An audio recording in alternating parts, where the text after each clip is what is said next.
Ibang Kalingap Angels nagselos kay VNC. Kalingap Rab may sinabi. Isang mapagpalang araw mga Kalingap, paalala panurin ang buong video para malaman ang nilalaman nito. Maraming salamat sa inyong suporta mga Kalingap. Huwag niyo po kalimutang mag-subscribe kay Kuya Val at Kalingap Rab pati sa ating munting channel. Maraming salamat po. Kilala natin ang mga Kalingap Angels na mga mababait at magagandang halimbawa ng mga kabataan na dapat maging example ng mga bagong henerasyon lalo na sa mga kapus-palad nating mga kapatid. Kung ating ilalarawan ang bawat Kalingap Angels at mag-umpisa tayo kay Dara, siya ay isang maalalahanin at dedikadong tao na kilala sa kanyang taos-pusong pagtulong sa kanyang magulang na nangangailangan ng tulong lalo sa kanyang nakababatang kapatid. Kilala din si Dara na malaki ang naitulong sa komunidad ng Kalingap dahil sa kanyang pagiging viral sa mga video na inupload ni Kalingap Rab. Si Joy naman mga Kalingap isang masigla at masayahing miyembro ng Kalingap Angels na laging nagdadala ng positibong enerhiya sa bawat outreach na sinasalihan niya. Melka isang maingat at mapamaraan na Kalingap Angel, kilala sa kanyang mahusay na organisasyon at matibay na dedikasyon sa layunin.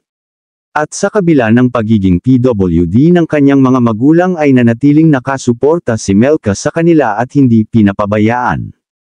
VNC, isang mabait at mahabaging Kalingap Angel na kilala sa kanyang tapat na pag-aalaga at patuloy na pagsisikap na may angat ang buhay ng kanyang pamilya. At balang araw ay mabigyan niya ng maayos na buhay ang kanyang mga magulang. Naging usap-usapan sa social media kung bakit mas malaki ang pinagawang bahay ni Kalingap Rab para kay VNC. Ito ay dahil sa kanyang malaking pangangailangan at ang layunin ni Kalingap Rab na masiguro ang mas komportableng pamumuhay para sa kanya at sa kanyang pamilya. Maaaring ito ay dahil sa dami ng miyembro ng pamilya ni VNC o dahil sa mas malalim na kalagayan na nangangailangan ng mas malaking espasyo.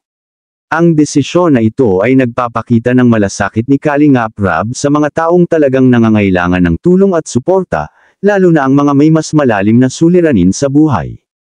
Ang mas malaking bahay ay simbolo ng pagkilala sa kanilang pangangailangan at ang hangarin na mabigyan sila ng mas magandang kinabukasan. Ito ay taos-pusong pinagkaloob ng mga sponsor ni VNC na mapagawaan sila ng maganda at maayos na tahanan.